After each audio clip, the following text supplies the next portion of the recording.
Este mundo complicado te quiero contar. Este mundo está girando, girando sin parar. Hoy te vamos a invitar a que viajes con nosotros en algún lugar, en cualquier ciudad. Es la realidad internacional. Te lo vamos a contar, te lo vamos a contar, te lo vamos a contar. Buenas noches, me alegro encontrarlos otra vez en otro episodio de Café Internacional, el programa que le da la vuelta al mundo en un cafecito. Voy a saludar a mis compañeras. Hola Natalia, ¿cómo andás? Victoria, Belén, ¿qué tal? ¿Todo bien? ¿Cómo estás, Natalia? Bien, todo bien. ¿Vos, Belén, cómo andás? Muy ¿Qué bien. tal? ¿Ustedes cómo les trata esta semana de nueva cuarentena, fase 1? Bien, acostumbrada a la nueva Volvimos normalidad. a la normalidad. Bueno, voy a aprovechar también para saludar a nuestro técnico, Sebastián, que nos está ayudando con todas las cámaras. Y contamos en este nuevo programa con Sofía King, que es una de las chicas que se está sumando al equipo de acá de Conclusión, así que está a full con todo el aprendizaje. Además, queremos saludar a nuestra productora, Victoria Thompson. Antes que me olvide, no quiero dejar de recomendarles la última nota que escribió Natalia, quien está acá al lado mío, sobre las protestas en Bielorrusia. Ya fue hace una semana que la publicamos. Pero bueno, el último programa nos habíamos olvidado y dije, bueno, vamos a hacerlo ahora antes de que se pase y nos olvidemos de hacerlo. Además, les voy a recordar nuestras redes sociales. Nos pueden encontrar en Twitter, en Café Radio FM, en Instagram, en Café Internacional y en Facebook, Café Internacional CIEP. Porque este es un programa del Consejo de Estudios Interdisciplinarios, Económicos y Políticos. Habiendo hecho el aviso parroquial, habiéndonos pasado el chivo nuestro, el autobombo, les queremos comentar un poquito antes de arrancar. Hoy tenemos una entrevista de alto nivel académico. Es la verdad un orgullo para nosotras contar con esta persona con la cual vamos a trabajar sobre las elecciones que tienen lugar el día 12 en el Banco Interamericano de Desarrollo. Solo a modo de contexto y para que después puedan aprovechar también la entrevista, el Banco Interamericano de Desarrollo es un banco que justamente financia proyectos de desarrollo. En Argentina en general financia proyectos de infraestructura a una tasa mucho más accesible que la de los bancos comerciales. De todos los organismos que nosotros tenemos en América Latina, el Banco Interamericano era uno de los pocos que podíamos decir funcionaba. Como dijo Tayana en una entrevista hace poco, los mismos norteamericanos tienen un dicho que dice, si no está roto, no lo arregles. Y parece que lo que vino a hacer Trump es a tocar algo que durante más o menos 40 años tuvo su funcionamiento perfecto. Bien. 40 años creo que me quedo corta, es de 1859. 1959. 1959, tenés razón, o sea que tenemos un poco más, un poco más de 40 años. Bueno, sí, las matemáticas no son lo mío, pero bueno, uno se dedica a los estudiamos política. Exactamente. Bueno, en fin, más allá de esto, la confusión vino porque es un organismo que tuvo pocos presidentes en lo que va desde sus inicios. 4, si no me equivoco. 4 solamente, y siempre tuvieron la función muy técnica, por lo cual se llevaron bien con aquellos gobiernos un poco más de derecha, un poco más de izquierda, y así. Otro dato interesante a considerar es que en la práctica internacional, las costumbres generan derechos. ¿Cuál es una costumbre del Banco Interamericano que se venía sosteniendo hasta lo que va a pasar el 12? Que el presidente sea latinoamericano y el vicepresidente sea norteamericano, con la lógica de que es su mayor aportante, Estados Unidos. Esto generaba al interior del organismo un sistema de control que ahora no lo entendemos. Digamos que esto significa una supremacía estadounidense. Claro, no entendemos el rol que va a ocupar en este sentido un presidente norteamericano Y la pregunta que ya también hablaremos con Francisco es ¿quién va a ser el vice? ¿Quién va a ser el vice? Así que bueno, en este escenario complejo, que además tenemos que recordar que la Asamblea de Gobernadores hace 2 años que no se está llevando a cabo en el banco. ¿Por qué nos interesa la Asamblea? Porque es en el momento donde se reúne, digamos como una comisión, vamos a ponerle el órgano directivo del Banco Interamericano y la Corporación Interamericana de Inversiones. Se decide cuánta plata se va a poner. Que el financiamiento del banco está muy mal. Sí. Lo que yo leí una nota que publicó Malcorra, y estoy hablando de Malcorra, no estoy hablando de Tayana ahora. Exacto. Estoy hablando de una persona que formó parte de la gestión del macrismo, que aún así también firmaron diciendo esto está mal, esto lo que se está por suceder está mal. Y en ese mismo artículo ella comentaba que más o menos necesitaría las 38 veces su presupuesto el banco para estar a la altura de las circunstancias. Todo esto en un contexto de pandemia y en un contexto donde los países latinoamericanos van a necesitar al banco para financiarse, para subsistir, financiar su digamos. economía. Claro. La última, la del año 2019 no se realizó, se iba a realizar en Chengdu, en China. Ya ahí, primera alarma. Tiene que ver con el financiamiento, digamos, con el dinero que están poniendo. Y quien manifestó su oposición o con quien hubo tensiones y por lo cual la asamblea no se realizó fue porque la representación de Venezuela la tiene Guaidó. Una persona que a esta altura de las circunstancias estemos un poco más a favor, estemos un poco más de acuerdo con la política de Maduro, sí podemos decir que no gobierna Venezuela. Entonces, en todo ese contexto no se realizó en el año 2019. En el año 2020 tampoco se realizó porque ya teníamos la pandemia, se iba a realizar en Barranquilla. Entonces venimos de una situación donde está un organismo que está teniendo problemas de financiación, que sus principales órganos políticos no se están reuniendo y que en el medio se va a hacer una elección que, como se decía, va a ser extraordinaria y para colmo, desacreditada. Además, Victoria, déjame agregarte que el mandato actual del presidente del BID caducó en el 2015. Exactamente. Nosotros venimos de 5 años de estirar un mandato y a su vez hay un pequeño tema que, si bien hablábamos que el BID tiene un funcionamiento de muchos años, nunca ha habido escándalos y uno de los primeros escándalos que hubo fue justamente con el actual presidente que hizo un ajuste de sueldos al estilo, digamos, latinoamericano, en donde llegó a equiparar el monto que cobraba su cargo, un cargo ejecutivo, con lo que cobra la presidenta del Fondo Monetario Internacional. Muy similar en ceros y en números, digamos. Entonces, bueno, hay también un entramado ahí de intereses que tienen cierto peso. Mirá, no tenía ese dato. Lo que sí es cierto es que es bastante común que las presidencias se alarguen, digamos. Me parece a mí que no es un dato de color que se haya extendido 5 años. Eso es común en el banco, por eso, como decía Nati, en 70 años, ahora puedo decir bien el número, 4 presidencias, claramente no es regular el cambio.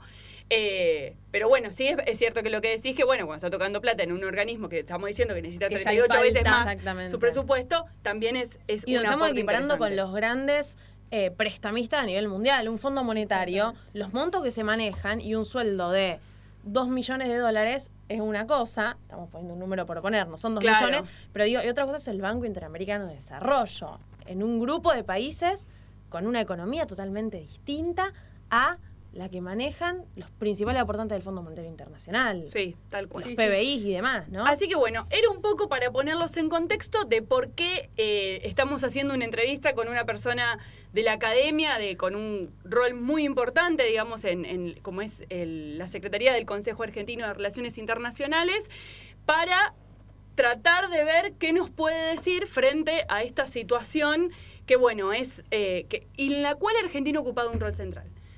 Veremos los costos que ha tenido la lucha que ha dado Argentina, pero bueno, era un poco para contextualizar por qué nos importa tanto las elecciones que se van a llevar a cabo el día 12 en el Banco Interamericano de Desarrollo. Habiendo dicho todo esto, nos vamos a un corte para prepararnos para la entrevista con Francisco de Santibáñez. No se la pierdan. Este mundo complicado te quiero contar. Este mundo está girando, girando sin parar. Hoy te vamos a invitar a que viajes con nosotros. en algún lugar, en cualquier ciudad, es la realidad internacional. Te lo vamos a contar, te lo vamos a contar, te lo vamos a contar.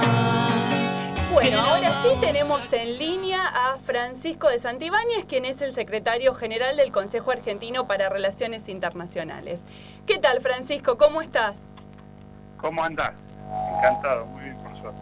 Ay, bueno, me alegro mucho y te agradezco mucho por tu tiempo y por habernos concedido esta entrevista en un día que sé que tenés agitado, que también tenés otra cosa. No, encantado participar.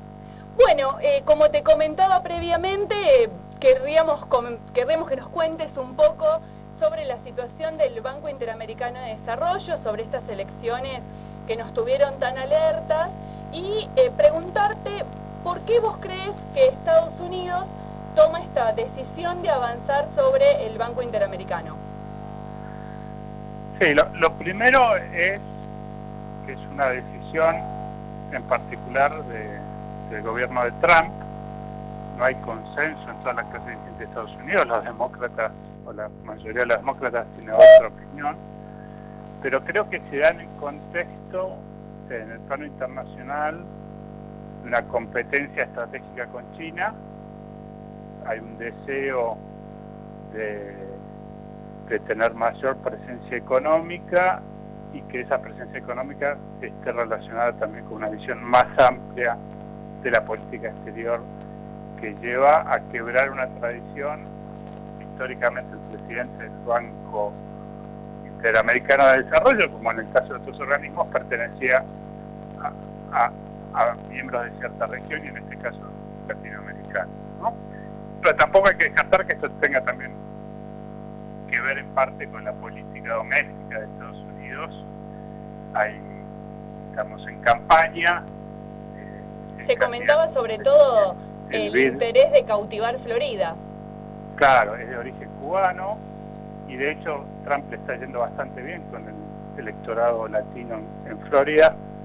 Ya le está ganando a Biden, así que es otro factor a considerar, pero principalmente yo creo que tiene que ver con el nuevo escenario internacional, la competencia estratégica con China, que cada vez tiene más presencia económica en la región, y esto puede verse como una respuesta de Estados Unidos para no perder influencia en su patio trasero, ¿no? Como se solía decir en su momento.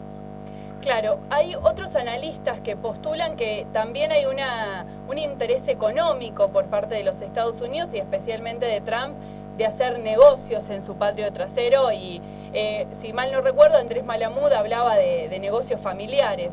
¿Vos qué peso le das a la variable económica? No creo, digamos, yo creo que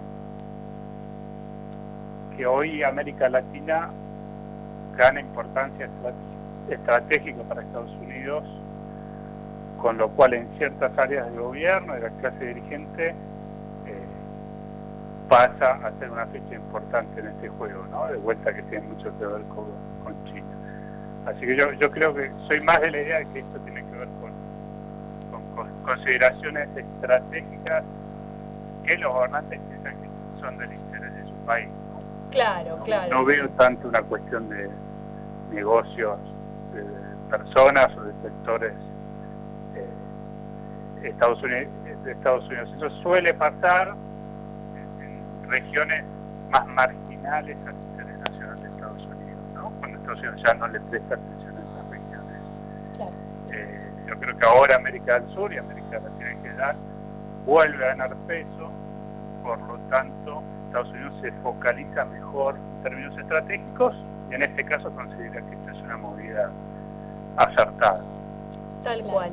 Y me gustaría también consultarte, en esto que veníamos hablando de las tradiciones y de que siempre la presidencia la ocupaba un latinoamericano y la vicepresidencia un norteamericano por su peso con respecto a lo que aporta, ¿no es cierto? ¿Cómo imaginás que va a ser la vicepresidencia ahora? ¿Qué rol va a tener? Sí, no está muy claro, ¿no? Se hablaba de que quizás Brasil, como parte de un acuerdo más amplio, iba a poner al vicepresidente, con el apoyo que recibió la posición de Estados Unidos de México, se puede pensar inclusive en un candidato mexicano, pero sí, yo creo que va a tener mucho peso en el día a día el manejo del banco. Quizás el nuevo presidente esté más focalizado en cuestiones políticas, geopolíticas, y va a ser una vicepresidencia más importante de la que estábamos acostumbrados, ¿no? Y ahí es central también no solo la vicepresidencia, pero hay otros cargos jerárquicos de suma importancia, en los cuales ahora Argentina muy probablemente quede golpeada por la derrota si presenta candidato, pero sería bueno preservar cierta presencia en la gerencia del banco, ¿no? Que entonces toman decisiones importantes que pueden ayudar a Argentina a través de créditos a reactivar la economía. También me gustaría preguntarte, con esto que vos decías de México, para contarle un poco a la audiencia, una de las estrategias luego del aplazamiento fue el de no dar quórum. Y en ese sentido México nos dijo que no. ¿Cómo pensás que esto impacta en nuestras relaciones bilaterales? Bueno, yo creo que hay que ser realista, ¿no? México está muy cercano a Estados Unidos y muy alejado del Cono Sur. Es más, el 90% de las exportaciones de México va a Estados Unidos, comparte frontera, y las relaciones económicas y políticas con países como el de Argentina no son prioritarias para México en el contexto actual, ¿no? Así que yo creo que esto dificulta la idea que se tiene o se tuvo en algún momento en cierto sector del gobierno de un eje progresista, claro, con México a la cabeza o a la cabeza junto a Argentina, ¿no? Sí, fue un romance de verano, digamos, y cuando terminó el verano cada uno tuvo que volver a su casa, podríamos decir. Sí, pero igual hay un tema de prioridades lógicas, ¿no? Si uno tiene que ver la perspectiva de los mexicanos, que desafiar a Estados Unidos tiene un costo muy grande, ¿no? Claro. En una acción como esta. Por supuesto, se puede criticar el hecho que México haya cambiado de posición, ¿no? Bien. Pero hay que ser realistas, que los grandes socios de Argentina en la región es básicamente, en mi opinión, Brasil, ¿no? No hay forma de suplantar la relación con Brasil por cuestiones políticas y comerciales. Francisco, Natalia te habla, un gusto. ¿Cómo andás? Usted recién estaba hablando de los espacios que Argentina debería mantener dentro del banco y digamos, mi pregunta va dirigida a cómo se vería Argentina afectada en caso que ganara Claver Carones, sobre todo pensando, ¿no?, en perspectiva con las negociaciones con el FMI. Sí, es una duda. Hasta ahora la realidad es que la administración Trump se ha portado bastante bien con Argentina, ¿no? Tanto la negociación con el fondo anterior en el gobierno de Macri no ha tenido una posición de vetar o dificultar las negociaciones con los acreedores privados en la renegociación de la deuda que se cerró hace poco. Y la duda si esto va a continuar o no, probablemente el acuerdo con el fondo se alcance.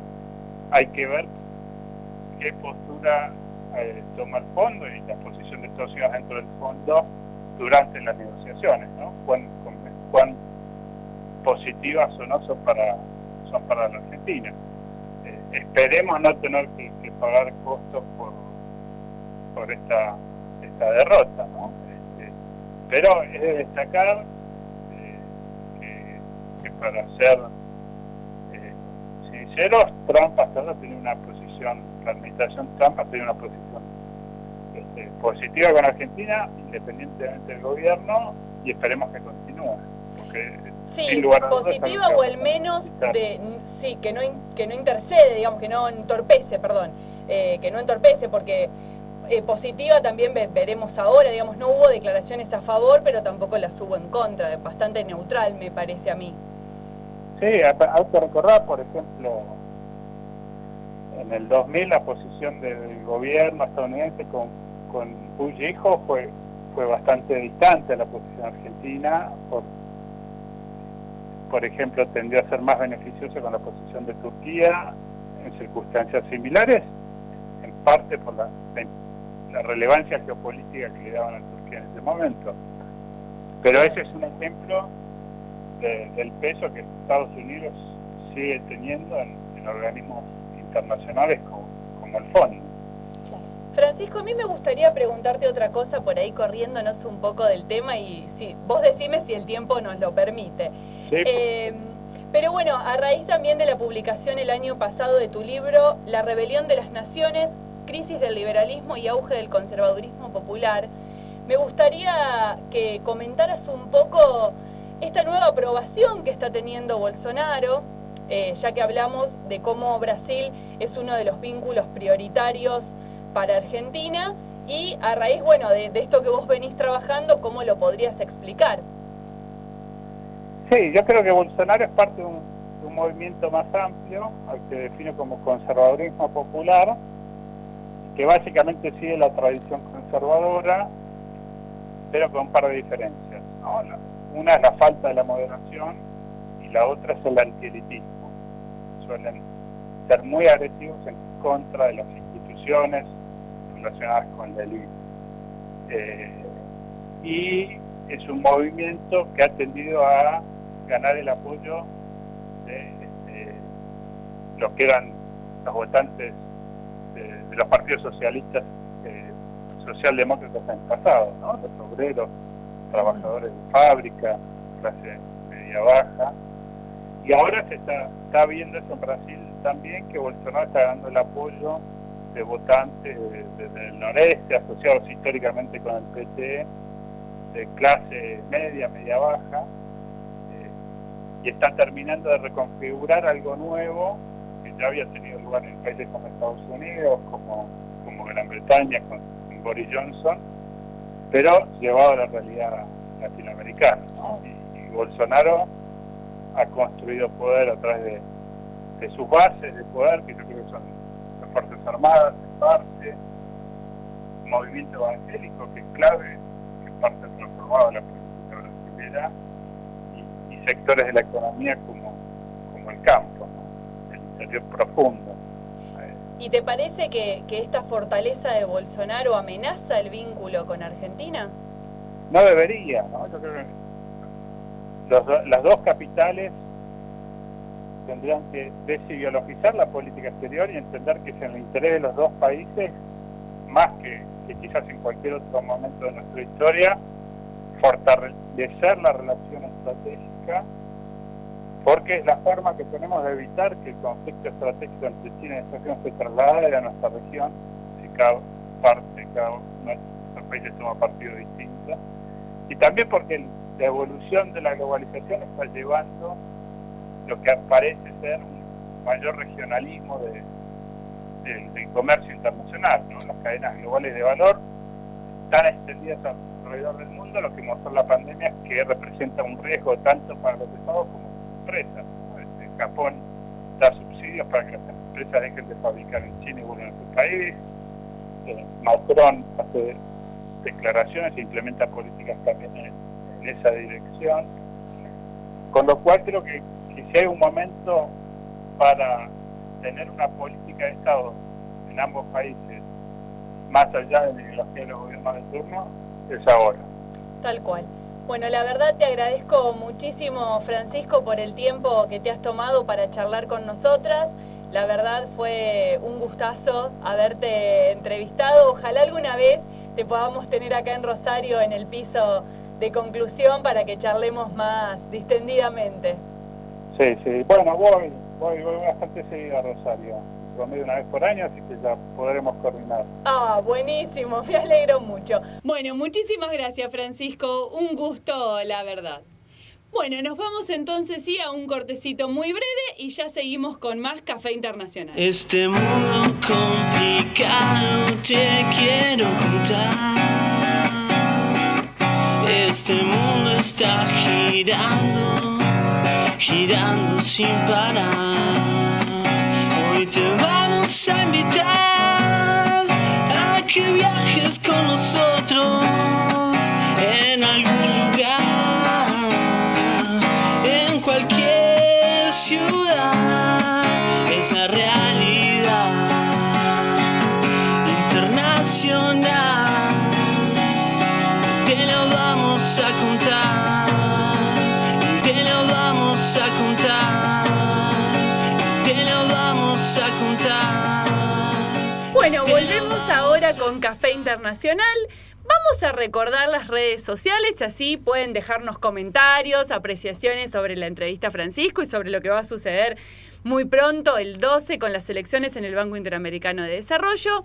Todo esto nos lo pueden comentar, retuitear, ponernos me gusta en Twitter, Café Radio FM, en Instagram, Café Internacional y en Facebook, Café Internacional CIEP. Habiendo dicho esto, vamos ahora con el mix de noticias para ver qué es lo que está pasando en el mundo. Belén, contanos, ¿qué está pasando en el mundo? Bueno, vamos a viajar un poquito lejano. Vamos Bien. a hacer un poco del ambiente latinoamericano que ya veníamos tocando con Francisco y demás. Y nos vamos a meter un poco en el contexto de Extremo Oriente. Vamos Bien. a hablar ya de lo que es la parte del Pacífico Este. Nos vamos a ubicar en lo que fue desde el sábado pasado el inicio del tifón en la zona de la península surcoreana y la península nipona. Bien. La isla nipona. En sí, el tifón se esperaba, es el segundo en una semana. Hay que recordar que esta es la época más compleja, meteorológicamente hablando, para todo lo que es la parte del este del Pacífico. Y trae una serie de complicaciones, no solamente, digamos, evacuaciones, todo lo que esto conlleva, sino también económicas. Tal cual. Además, si mal no recuerdo, y esto toco de oído, hace una semana Shinzo Abe renunció. Digamos, o sea, que además Japón estaría transitando por un proceso de cambio de sus dirigentes. Exactamente. O sea, le agrega todo esto complejidad como venimos hablando. Por problemas de salud tuvo que renunciar, decidió renunciar. Y sin embargo, esto es algo también a recalcar o por ahí a recordar. Si hay una característica que tienen los gobiernos en Japón, que más allá de que la figura esté más o menos presente del presidente, tiene una organización, democráticamente hablando, que hace que no haya baches. En el sentido de que ni bien salta sí, la alerta... en teoría todos los países los tenemos. O sea, bueno, no, pero la Japón, Constitución establece cómo se hace. pero el Japón funcionan, es a un en otros nivel, no. es a un nivel totalmente aceitado. Se activó una serie de mecanismos internos, ya sea en ministerios del interior y demás, lo que sería para nosotros, digamos, un ministerio del interior, donde el despliegue de lo que fue en 72, 48 horas Claro, inmediato. fue inmediato. Se evacuaron, chicas, estamos hablando de a casi 3 millones de personas. Claro. Sería evacuar a toda la ciudad de Rosario, pongámonos en contexto, digamos. Claro, comparando. Y sin una directiva nacional, o lo que nosotros diríamos acá, no había una persona o no había un contexto amoldado a esto. Justamente Claro. por toda la turbulencia política. También que es estaba cierto viviendo. que siendo una isla en la ubicación geográfica que tiene, están acostumbrados a estas inclemencias climáticas. Exactamente. Digamos, no, Igual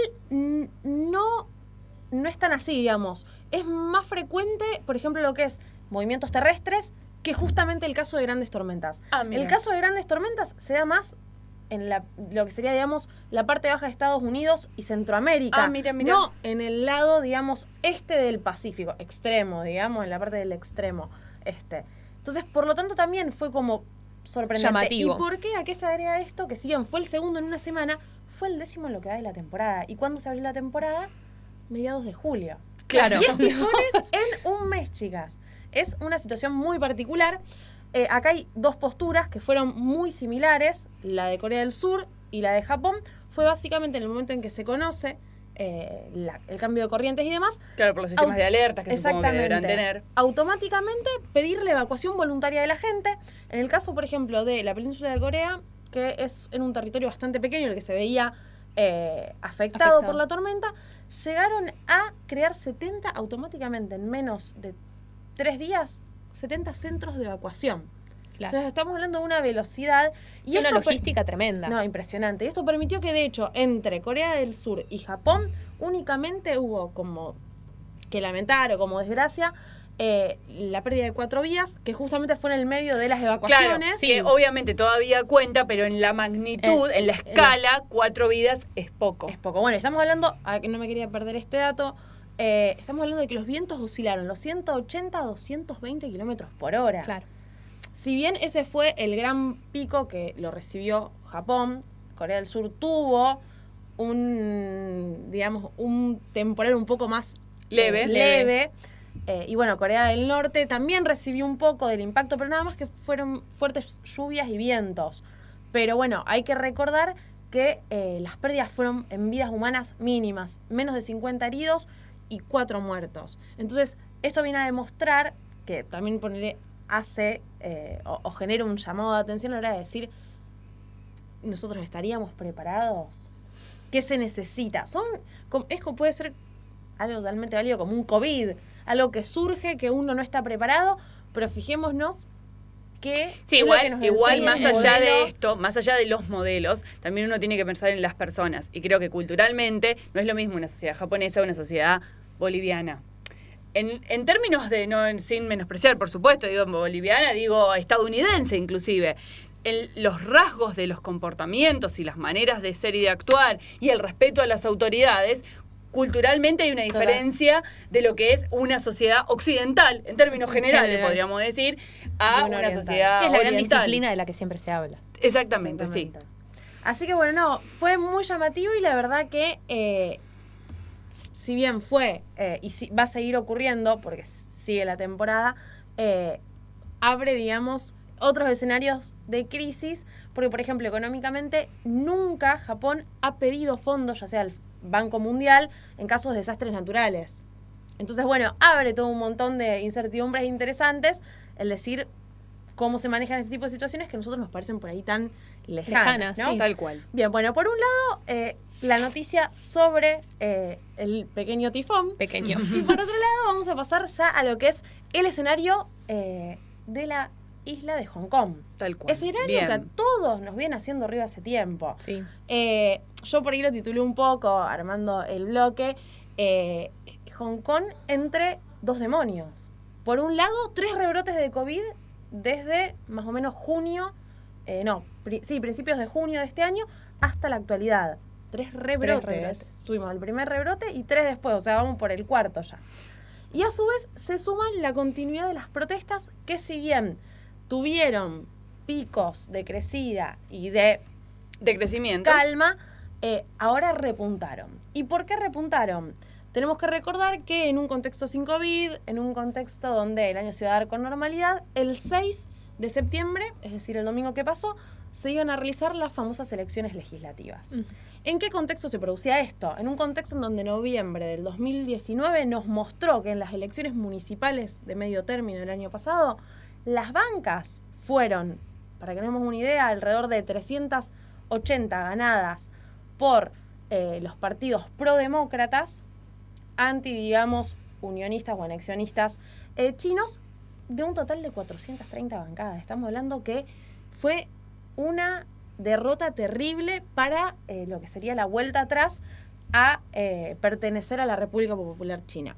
Además, otro dato de color... Sí, entiendo, digamos, que elecciones que no serían, digamos, no estamos hablando de una elección de primer nivel, en términos de cómo se van, ¿no?, constituyendo los niveles de jerarquía sí, en un de estado, claro, pueden tener repercusiones muy altas. Además, justamente eso te iba a decir, lo que fue un parteaguas fue la participación ciudadana. Claro. El promedio de participación era aproximadamente 2 millones de personas en una elección de medio término municipal.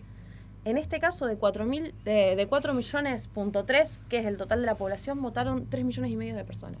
Entonces, Tremendo. Viene mostrando que hay una tendencia donde la población, en la opinión pública, donde todo indica que la mayor parte o la gran parte de la población está en desacuerdo con la anexión y el volver atrás con un unionismo chino, donde también tenemos una ley de seguridad Que está fue tan siendo controvertida. totalmente repudiada, y donde cualquier acto que sea una reunión de más de 3 personas es catalogado como secesión, terrorismo, como colusión, y es penado con cadena perpetua, chicos. Sí, Claro. yo lo último que vi así que fue como de impacto es que una nena salió a comprar cosas para hacer la tarea y ahí la llevaron presa. No me acuerdo bien si 12 tenía años. 9 o 12, eso. 12 años. Tenía 12 años y que las imágenes son impactantes porque no participaba ni de la protesta, sino que estaba, y justamente por el nivel de represión que está teniendo Hong Kong, cayó también Sí. en la volteada, podríamos decir. Exactamente. Y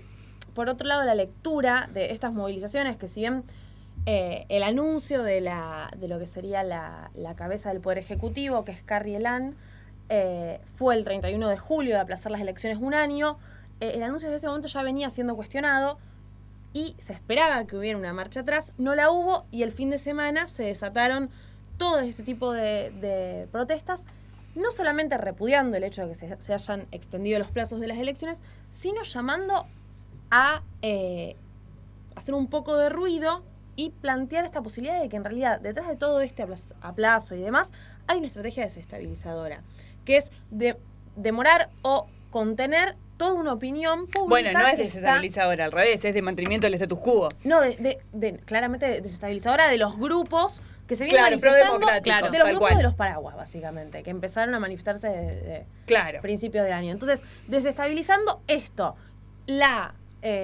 capacidad del pueblo de organizarse y salir a dar su opinión y a mantener el no en alto, el no vamos a volver atrás. Tal cual. Con Exacto, todo lo logrado. prolongarlo en el tiempo, que siempre se Exactamente. torna más difícil.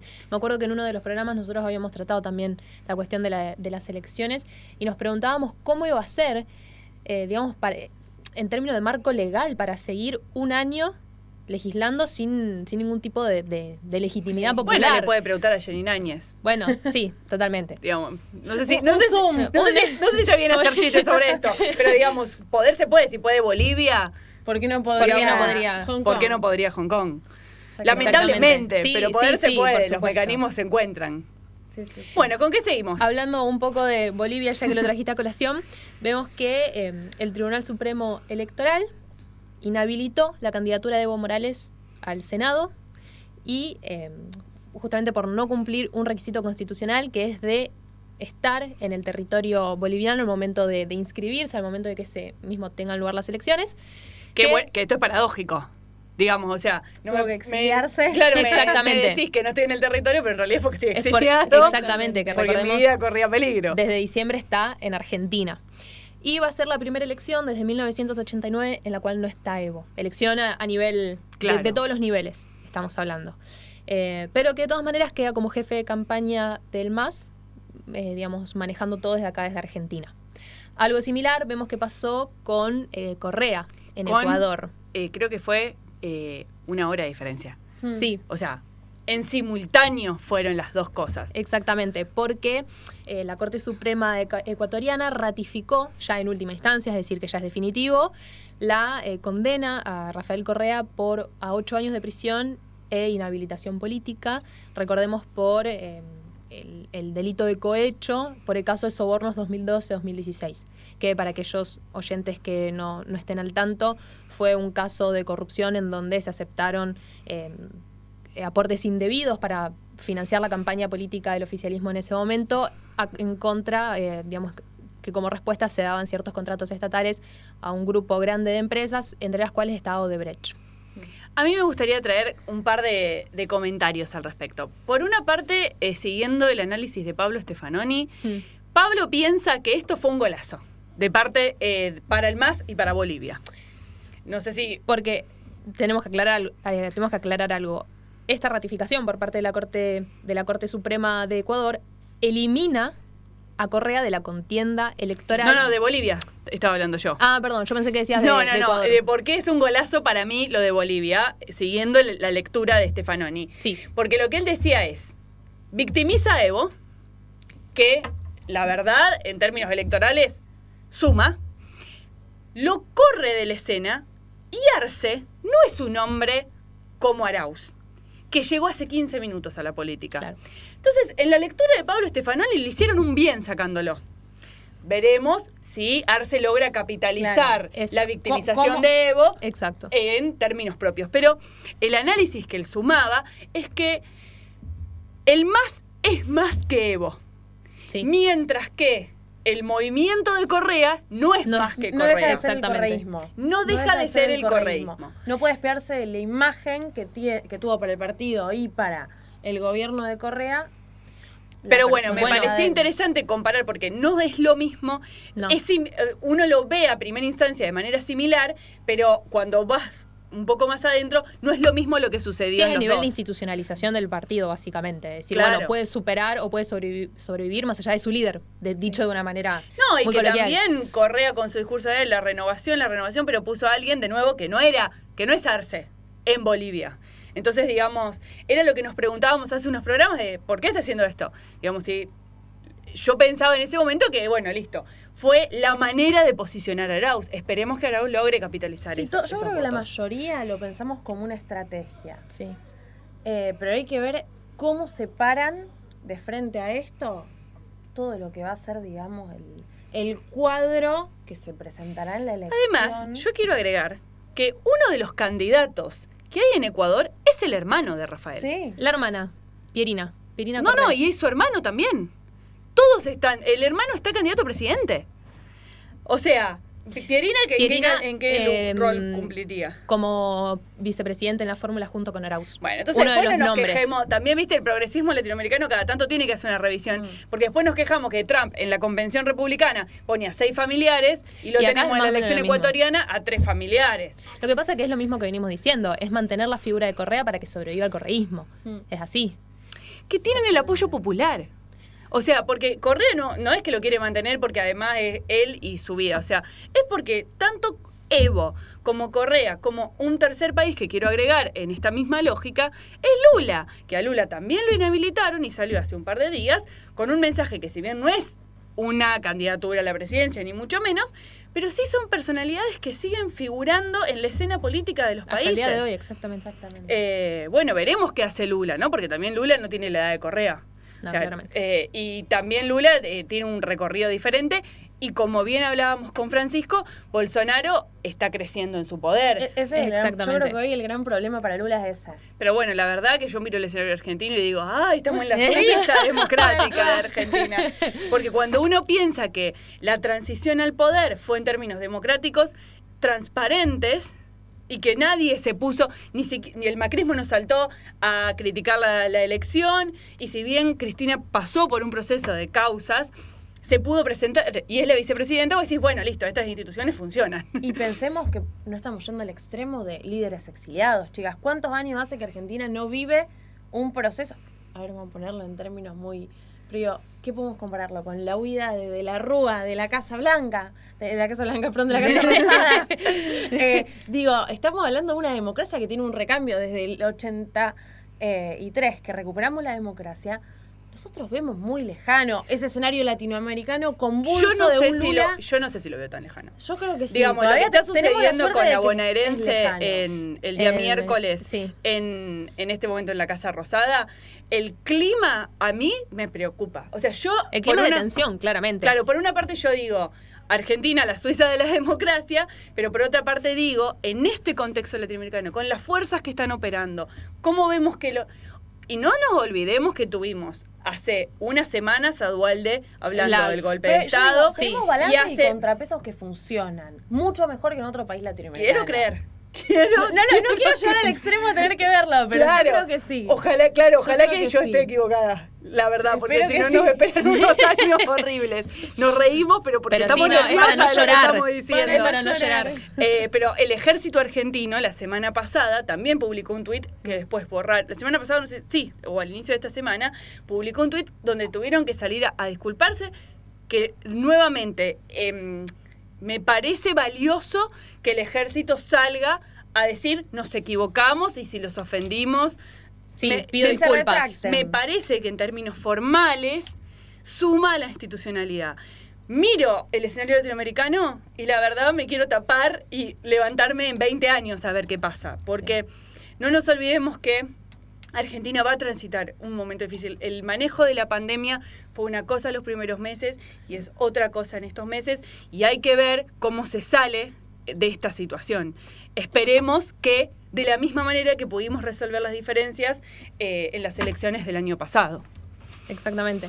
Pero bueno, vamos a ver qué es lo que decide Arauz, cuál va a ser su compañero de fórmula. La cuestión es que el Consejo Nacional Electoral tiene que aprobar la precandidatura antes de hacer la inscripción formal, y comienza ahora el 18, o sea, la semana que viene. O sea que no tienen mucho tiempo para decidirse. Pero bueno, pasando un poco a lo que es Irán, nos vamos para el otro lado ahora. Vemos que surge nuevamente una tensión un poco discursiva entre Francia e Irán, porque el líder supremo, el martes pasado, tachó de pecado imperdonable la publicación de caricaturas del profeta Mahoma hecho por la revista Charlie Hebdo, la revista francesa, en el contexto del inicio del juicio a los acusados del atentado terrorista a Charlie Hebdo en 2015. Es, según el líder supremo, es una muestra de odio de las instituciones políticas y culturales de Occidente hacia el Islam y los musulmanes. Pero la mayoría de los políticos franceses lo que dijeron, ¿qué fue?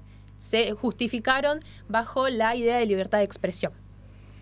Mismo Macron salió a defender a todo este movimiento o esta idea de libertad de expresión, de que mismo los derechos de la República incluyen la libertad de blasfemia, entonces que, bueno, no se iban a dejar incluso doblegar por los atentados de 2015, que recordemos, en Charlie Hebdo fue en enero, pero en noviembre tuvimos también al Bataclan y a distintos bares, puntos céntricos de la ciudad de París. A mí esto, digamos... Es un tema.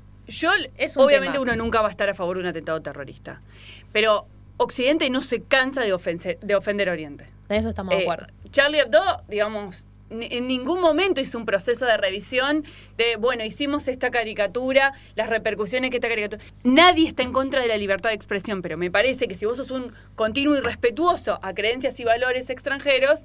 No, aparte de que, digamos, este tipo de caricaturas... Después vas a tener respuesta. Este tipo de caricaturas satíricas las viene haciendo desde 2006, y desde el 2006 está teniendo problemas, y es este mismo tipo de caricaturas que le valió el atentado en enero.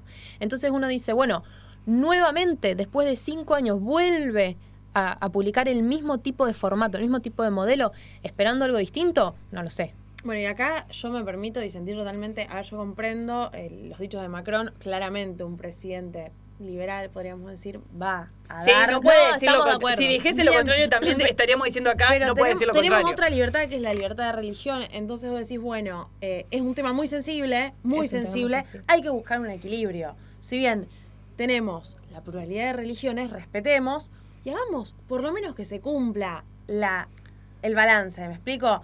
No hace falta ofender a una religión. Aparte, digamos, en este caso, justo da con la religión musulmana, con el Islam y demás, pero podría ser con judíos, como fue en su momento, o podría ser con cualquier otra religión.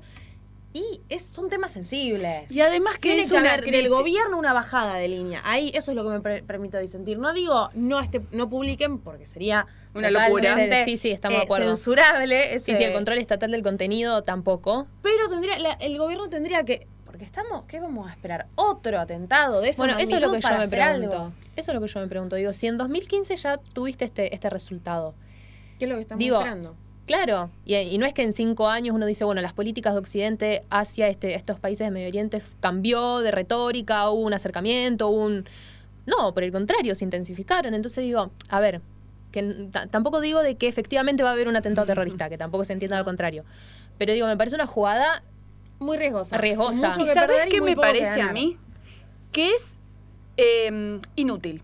En el sentido de, haciendo las caricaturas, no estás cambiando nada. ¿Qué mensaje estás transmitiendo? O sea, es que en realidad para mí es disculpame que te interrumpa, pero es un mensaje para la sociedad interna francesa.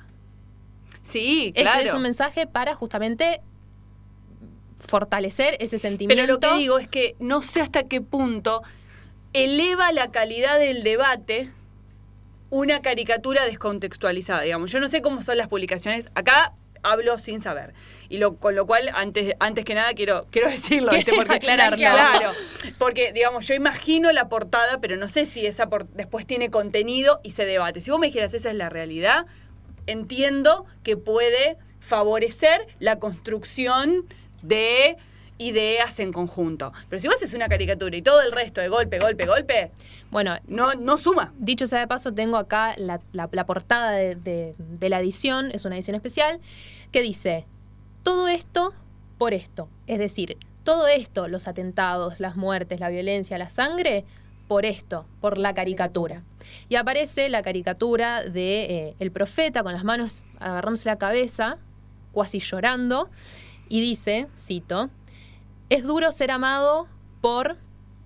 Y una palabra que no la puedo sacar al aire. Pero Claro. nos imaginamos. una palabra despectiva, digamos. Sí. Entonces digamos, fue justamente tachado de un pecado Pero mostrar esta imagen del profeta así Claro. llorando. No, y aparte diciendo es eso. provocativo. Yo no soy musulmana y yo también me siento ofendida. Es provocativo, exactamente. Es provocativo. Porque hay muchas cosas que uno le puede criticar al régimen de Irán. Hay muchas. Sí. ¿Me entendés? Sí, pero acá hacerlo de vamos esta más- manera acá es una estamos yendo más chicana. de Irán, está más allá de la República Islámica de Irán. Acá estamos yendo a una religión, chicas. Sí. Tenemos una religión que tenemos toda una parte que es extremista, que Sí. comparte un montón de métodos violentos de yihad y demás, y otra que no, que simplemente es simpatizante, fiel, devoto de la religión, y estas cosas buscan esto. ¿Sabes qué pasa? Que a esta Generar altura odios, Occidente a eso no voy. aprende. No. Porque ahora vi que lo postularon a Trump al premio Nobel. Sí. Por el acuerdo entre Israel y Emiratos Árabes. Quiero que lo gane para que dejemos de tener prestigio en ese En premio ese. Nobel. O sea, basta. Trump, aparte estamos hablando de una persona tan violenta como Trump, el premio Nobel de la Paz, es más caricaturesco Sí. que Charlie Hebdo. Sí, pero bueno, con respecto a lo que vos decís, Belén, también está esa creencia de que la violencia es pura y exclusivamente por parte de cierta religión, cierta área geográfica, cierto régimen político. Bueno, en realidad sabemos que la violencia es un común denominador a todos los regímenes políticos, a todas las religiones, Occidente, de Oriente, cualquiera. Entonces sí, me parece que este tipo de publicaciones es seguir incitando a la violencia, porque es como vos decís, ni siquiera es que hay un debate donde vos decís, bueno, no, efectivamente hay un debate desde un organismo oficial en donde, bueno, sentamos las bases para poder crear, educar al respecto. Encima, en un país como en Francia, que la inmigración que tiene es tremenda. Y la segregación social de los mismos inmigrantes es igual de tremenda. Claro. Es decir, existen barrios divididos, y lo he visto con mis propios ojos, existen barrios divididos. En donde Claro. del lado izquierdo del río tenés todos los franceses e Los inmigrantes. franceses de bien. Exactamente, inmigrantes occidentales. Y del lado derecho del río tenés los musulmanes, los africanos, ilegales, exactamente. Los franceses de mal. los franceses de mal, tal cual. Así Bueno, que bueno. ha sido un mix muy completo, les agradezco mucho a las dos. Nos vamos a un corte muy breve y ya volvemos. Este mundo complicado te quiero contar. Este mundo está girando, girando sin parar. Hoy te vamos a invitar a que viajes con nosotros en algún lugar, en cualquier ciudad. Es la realidad internacional. Te lo vamos a contar, te lo vamos a contar, te lo vamos a contar, te lo vamos. Bueno, entonces ya estamos en nuestro último bloque. Más que todo es para agradecerles, para recordarles una vez más que no se pierdan la nota de Natalia Caneva sobre las protestas en Bielorrusia. Que de paso, si tienen tiempo, también puedan hojear la nota de Belén sobre el consumo irónico, que es algo que vemos que sigue siendo de actualidad, que lamentablemente no pasa de moda. Y bueno, si ya tienen un tiempito más, pueden ver algo de política exterior australiana en la última nota que yo publiqué en el diario. Todo eso lo pueden encontrar dentro de la página de Conclusión, o si no también en nuestra página de Facebook, que como les recordaba es Café Internacional CEIEP, o en el Instagram Café Internacional, o en el Twitter Café Radio FM. Bueno, esperamos que el programa les haya gustado mucho. Saludo acá a todos mis compañeros y mis compañeras que han hecho este programa posible. Y los esperamos el sábado en el Tweet Week y el próximo jueves para más Café Internacional, el programa que le da la vuelta al mundo en un cafecito. Nos vemos. Este mundo complicado te quiero contar. Este mundo está girando, girando sin parar. Hoy te vamos a invitar a que viajes con nosotros en algún lugar, en cualquier ciudad. Es la realidad internacional. Te lo vamos a contar, te lo vamos a contar, te lo vamos a contar.